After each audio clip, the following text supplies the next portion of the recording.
claim that many Christians are dying in Nigeria and it's a genocide attack against Christians is misleading. US President Donald Trump has repeated his allegations of massacres against Christians in Nigeria and threatened with military action. They're killing the Christians and killing them in very large numbers. We're not going to allow that to happen.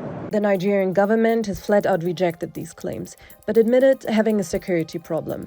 In a de-escalating tone, they said they are focused on finding solutions and view the US as a helpful partner. The report or notion that there is a Christian persecution or genocide in Nigeria is false.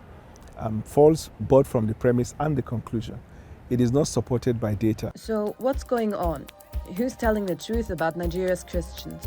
And why is this being debated now? Our colleague Olisa Chukwama in Lagos has some answers.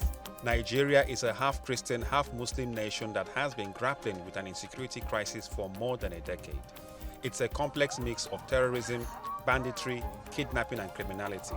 In the country's north-central region, Christians are among those killed in farmer-herder communal violence, with layers of both ethnic and religious undertones. Churches have also been targeted in the past, and in the north, Islamist groups are waging a deadly insurgency.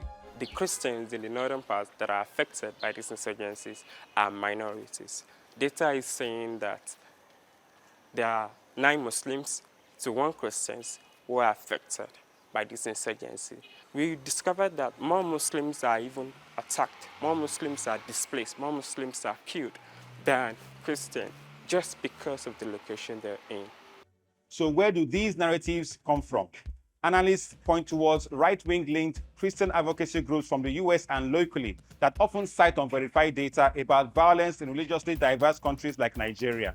One of the things we discovered is that many of these advocacy groups, they push out these numbers without proper finding in an attempt to push for policy. That's first. Also another attempt to generate funds and revenue. So the main reason they push out these massive numbers is to strike an emotional chord. Rights groups accuse the government of failing to protect people from attacks that have killed thousands. And analysts warn that false narratives about Christians being targeted will only hinder efforts to get to grips with the crisis. And the problem with this claim is that it is pushing a narrative that will mislead actions that may help mitigate other sorts of insecurity and insurgency happening in Nigeria.